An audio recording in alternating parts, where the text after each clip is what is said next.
میں پیدا ہوا ہے. آپ کی زندگی کس حالت میں گزر رہی ہے اس کا تعلق کامیابی سے کچھ نہیں ہے. آپ کتنے قرض میں ہیں, آپ کتنے پریشانی میں ہیں, آپ کون سے سلم میں رہتے ہیں, آپ پر کتنی مصیبتیں ہیں, آپ پر کتنے چیلنجز ہیں, کتنے آبسٹیکلز ہیں, کتنے ہارڈشپس ہیں, کتنے ہنڈرنسز ہیں, کتنی رکاوٹیں ہیں, کتنے پرابلمز, ڈیفیکلٹیز آپ کے زندگی میں ہیں, اس کا تعلق کامیابی سے نہیں ہے. کامیابی انسان کو کوئی بھی فیلڈ میں اگر آپ چاہتے ہو تو سب سے پہلی جو چیز ہے وہ ارادہ, نیت. جب انسان پہ مصمم ارادہ ہو جاتا ہے تو وہ آدھا کامیاب ہو جاتا ہے.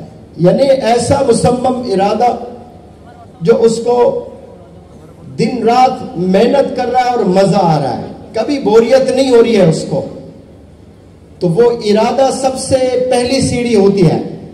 اب یہاں بہت سے بڑے خواب آپ لوگوں نے بھی دیکھ رکھے ہیں.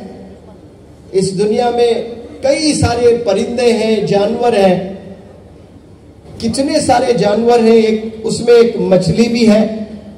ابھی میں نے پڑھا 500 سال وہ مچھلی کا لائف سپین ہے, 500 سال جی رہی ہے. اور جو 500 سال مچھلی جی رہی ہے, کیا اس مچھلی میں خواہشات ہیں, ڈیزائرز ہیں, ڈریمز ہیں, گولز ہیں, ایمبیشنز ہیں؟ کچھ بھی نہیں ہے. وہ زندگی کیسے گزار رہی ہے اس کو پتہ ہی نہیں. اب جتنے بھی جانور ہیں, جتنے بھی پرندے ہیں, وہ کل کے بارے میں کبھی نہیں سوچتے ہیں. ان کو پتہ ہی نہیں کہ نیکسٹ 1 گھنٹے کے بعد وہ کیا کرنے والے ہیں, کسی کو نہیں پتا. لیکن بہت سے انسانوں کو پتا ہے کہ 1 گھنٹے کے بعد آپ کیا کرنے والے ہیں. آپ کو پتا ہے کہ میں عصر کی نماز پڑھوں گا, فلانے جگہ جاؤں گا, ان سے ملاقات کروں گا, بھوک لگ رہی ہے کھانا کھاؤں گا, میں روز 3 چائے پیتا ہوں, آج 1 ہی چائے ہوئے ہے, پروگرام ہوتے ہی پہلے میں چائے سے فارغ ہو جاؤں گا. یہ انسان کے ذہن میں چلتا ہے, یہ جانور اور پرندے کے ذہنوں میں نہیں چلتا ہے. اللہ نے دماغ دے کر بھی لاک تالا ڈال دیا ہے. سارے جانوروں میں, مچھر میں 4 دماغ ہوتے ہیں. انسان کو تو ایک ہے, لیکن سوچنے کی صلاحیت اللہ نے نہیں دی ہے ان کو. اور یہ جو سوچنے کی صلاحیت اللہ نے جو ہم کو دی ہے, ایمان کے بعد سب سے بڑا گفٹ ہے. یہ ایمان کے بعد سب سے بڑا گفٹ انسان کو اللہ نے کیا دیا ہے؟ سوچنے کی صلاحیت. یہ سب میں ہے. افسوس ہم لوگ سوچتے نہیں ہیں, ہم لوگ ڈریم نہیں دیکھتے ہیں, یا دیکھتے ہیں تو اس پر پھر محنت نہیں کرتے ہیں. تو میں عرض کر رہا تھا, سب سے پہلی چیز ارادہ ہونا بہت ضروری ہے.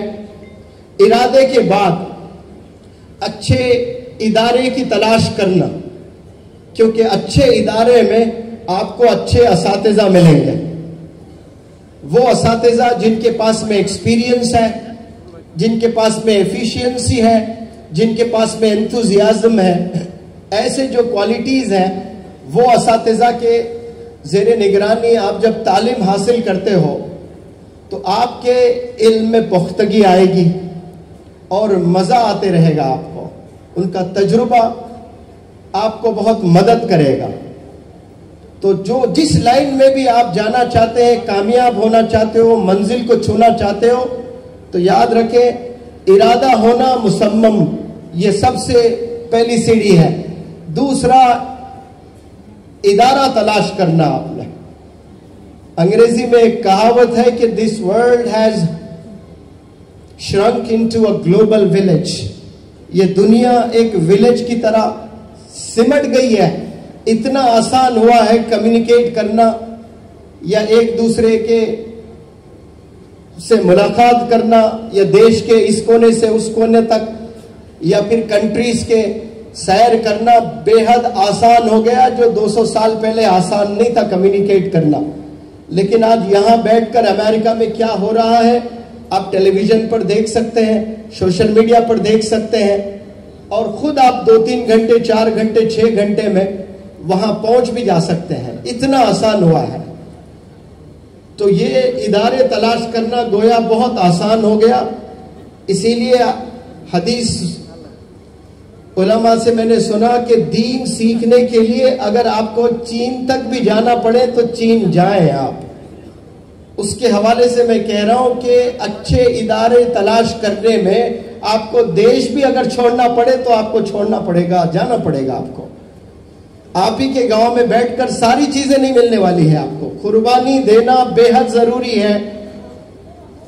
آدم علیہ السلام سے لے کر آپ صلی اللہ علیہ وسلم کم و پیش 1,24,000 پروفٹس آئے ہیں. اس میں نا اپنے خواہشات کو چھوڑنا، اپنے گھر کو چھوڑنا، محلے کو چھوڑنا، گاؤں کو چھوڑنا، اور تعلیم کے لیے دور دراز بھی جانا پڑے آپ کو جانا ہے، اور تعلیم اور سکلز آپ نے ڈیولپ کرنا ہے انشاءاللہ. اور یہ دو چیزوں کے علاوہ اور مزید بھی چیزیں ہیں.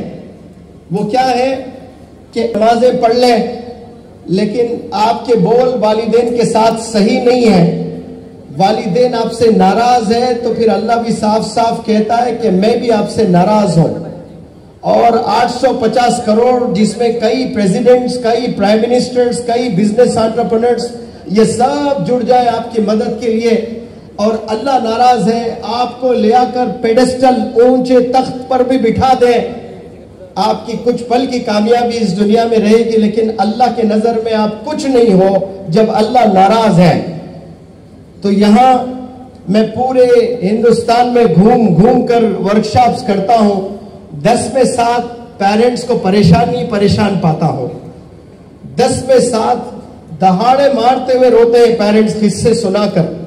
ایسے قصے کہ میری بچی برقعے میں کالج جاتی ہے، گلوز پہنتی ہے، آئی بالز کے علاوہ کچھ نظر نہیں آتا ہے، لیکن وہی لڑکی کے بارے میں جب دوسرے محلے کے لوگ آ کر شکایت کرتے ہیں تو دل پر کیا صدمہ گزرتا ہے میں بیان نہیں کر سکتا. شروع میں تو میں لوگوں سے لڑتا تھا کہ نہیں میری بچی ایسا نہیں کر سکتی، محلے والوں سے لڑ لیا میں نے.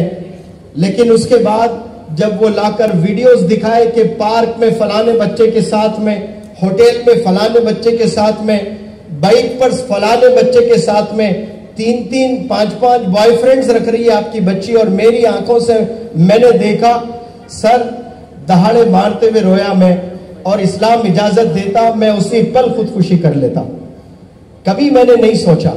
اسی لیے میں لڑکیوں کو جب ایڈریس کرتا ہوں تو کہتا ہوں جب تک آپ کی نظر نیچے رہے گی سڑکوں پر، جب آپ چلتے ہو تب تک آپ کی والدین کی نظر اوپر رہے گی. فخر سے روڈ پر چل پاتے ہیں وہ لوگ. آج یہ حال ہے. گھر سے باہر نکلنے کے بعد نوجوان بچے، نوجوان بچیاں کتنے گناہوں میں ملوث ہوتے ہیں. والدین کو ذرا بھی فکر نہیں ہے اور علم نہیں ہے، ذرا بھی معلوم نہیں ہے کہ میرا بچہ کیا کر رہا ہے. مصروف اپنے زندگی میں ماں باپ ہیں اور سمجھتے ہیں کہ ہم اچھے اسکول میں، اچھے کالج میں، اچھے یونیورسٹی میں ہم اپنے بچوں کو پڑھا رہے ہیں، لیکن وہ بچے جا کر کیا رہے ہیں یہ والدین بے خبر ہے اس سے. اسی لیے والدین کی بھی ذمہ داری ہے. میں ہر سٹیج سے کہنے کی کوشش کرتا ہوں کہ اللہ نے 2 آنکھ آپ کو دیے ہیں تو ایک آنکھ سے محبت کریں اور ایک آنکھ نظر رکھیں اپنے بچوں پر. اور میں آپ سے عرض کر رہا تھا کہ کامیاب ہونے کے لیے پہلے ارادہ ہونا، پھر اس کے بعد میں ایک اچھا ادارہ تلاش کرنا، پھر والدین کی دعاؤں سے آپ نے علم حاصل کرنا، یا جو لائن میں بھی آپ بزنس میں کام کر رہے ہو والدین کی دعائیں بھی جڑنا اس میں، تو پھر یہ اللہ کی مدد آتی ہے. اور یہ تینوں کے ساتھ اور ایک سب سے امپورٹنٹ چیز ہے، بڑے غور سے سننا آپ لوگ. اگر کوئی والد حافظ قرآن ہے، عالم دین ہے، مفتی ہے، شیخ الحدیث ہے، فضیلت الشیخ ہے، لیکن اس کا بچہ کالج میں جا کر 3 ایسے بچوں سے دوستی کرتا ہے. عموماً ایک کلاس روم میں 40 بچے ہوتے ہیں. 40 بچوں میں ایک لڑکا ہو یا لڑکی ہو، وہ سارے 40 بچوں سے دوستی نہیں ہوتی ہے. جانتے ضرور ہیں ایک دوسرے کو، لیکن جو یاری لگاتے ہیں نا وہ 3 بچوں سے یاری ہوتی ہے. اور وہ 3 بچے اگر زانی ہے، شرابی ہے اور مزید گناہوں میں ملوث ہے تو والد تو بڑے دیندار. اب ایسے دیندار والد کا بچہ بھی جا کر وہ 3 بچوں سے دوستی اگر کر لیتا ہے نا تو پھر وہ والد بھی نہیں روک سکتا ہے. صحبت کا یہ اثر ہوتا ہے. اس لیے انگریزی میں کہتے ہیں man is known by the company he keeps. آپ کے دوست کو بلاؤ, میں دوست سے بات کر کے بتاؤں گا کہ آپ کا مستقبل کیسے ہونے والا ہے. یہ صحبت بڑی خطرناک چیز ہے. It can make you and at the same time it can break you. یہ آپ کو آباد بھی کر سکتی ہے, برباد بھی کر سکتی ہے. یہ آپ کو گرا بھی سکتی ہے, یہ آپ کو بلندیوں پر پہنچا بھی سکتی ہے. یہ دوستی جو بچے کرتے ہیں, بالخصوص 10th کے بعد کالج میں ایڈمیشن لیتے ہیں, 11ویں جماعت میں, 12ویں جماعت میں, یا 12ویں جماعت کے بعد گریجویشن کرنے کے لیے جو جاتے ہیں, تو نیا کالج ہوتا ہے, نیا سما ہوتا ہے, نیا جوش ہوتا ہے, اور وہ نیا جذبے کے ساتھ نئے کالج میں ایک نئے سما میں قدم رکھتے ہیں نوجوان بچے. جوش آسمانوں میں ہوتا ہے. تو وہ جوش میں جا کر 40 بچوں میں تلاش کے کہ میرا وقت کس کے ساتھ اچھا گزرے گا. آپ عیدین پر کپڑے خریدتے ہو تو 10 دکانوں میں جا کر اس کو چھوتے ہو, اس کو پکڑتے ہو, اس کو محسوس کرتے ہو, اس کو پہنتے ہو, ایک فوٹو کھینچتے ہو, اپنے دوست کو بھیجتے ہو, مشورہ لیتے ہو کہ یہ شرٹ کیسا لگ رہا ہے, مجھے لینا چاہیے کہ نہیں لینا چاہیے. اور وہ شرٹ کی کوئی حقیقت نہیں ہے, اس سے جنت دوزخ کا کوئی تعلق ہی نہیں ہے. بس ایک شرٹ آپ پہنتے ہو بمشکل 1 سال یا 2 سال, لیکن 10 لوگوں سے آپ مشورہ کر رہے ہو. 10 دکان میں جا کر بھی آپ کبھی واپس لوٹتے ہو کہ مجھے ایک شرٹ بھی پسند نہیں آ رہا ہے, میں گوہاٹی جاؤں گا تو تب لوں گا, میں کولکتہ جاؤں گا تو تب لوں گا, 4 مہینے کے بعد ممبئی جانا ہو رہا ہے, وہاں جا کر میں شاپنگ کروں گا. شرٹ کے لیے آپ ممبئی جانے کے لیے تیار ہیں, کولکتہ جانے کے لیے تیار ہیں, صبر کر رہے ہو کہ وہاں جا کر میں لوں گا. لیکن جب ایک دوست کو سلیکٹ کرتے ہو آپ, تو ان میں آپ نے کوالٹیز دیکھنا ہے کہ اس سے میری دوستی ہو رہی ہے, اس سے میں نے یاری لگانا شروع کر دی ہے, کیا یہ گاڈ فیئرنگ ہے, کیا یہ اللہ سے ڈرتا ہے. اور جا کر کبھی موزن سے بھی پوچھنا, اس محلے سے, جس محلے سے آپ کا دوست تعلق رکھتا ہے, اس موزن سے جا کر پوچھنا کہ موزن صاحب یہ بندے سے میں دوستی کرنا چاہتا ہوں, کیا یہ آپ کی مسجد میں 5 وقت نماز پڑھتا ہے. اور موزن صاحب کہتے ہیں کہ نہیں بھائی یہ جمعہ ہے, صرف جمعے کو آتا ہے, تو پھر آپ نے ڈیسائیڈ کرنا کہ اب مجھے اس سے دوستی نہیں کرنی ہے. تو آپ نے کوالٹیز دیکھنا اپنے فرینڈز میں کہ یہ گاڈ فیئرنگ ہے نہیں, اللہ سے ڈر رہا ہے کہ نہیں, 5 وقت نماز پڑھ رہا ہے کہ نہیں, اپنے والدین کے ساتھ اس کا برتاؤ کیسا ہے, اپنے نیبرز کے ساتھ اس کا برتاؤ کیسا ہے. یہ ساری چیزیں بہت ضروری ہیں, اسی سے آپ کی زندگی سنورتی ہے. آپ 15 سال ہے, آپ 11th 12th میں ایک نئے کالج میں ایڈمیشن لیتے ہو, تو 2 سال میں یا تو آپ کی زندگی بنے گی یا بگڑے گی. ایک قصہ میں ہمیشہ سناتا ہوں, میرا ہی اسٹوڈنٹ ہے, 10ویں جماعت میں 98% لے آیا ہے, 11ویں جماعت میں 97, اور 12ویں جماعت میں 96% لے آیا ہے. اور اس کے والد اس کو کہاں پڑھاتے ہیں, نیٹ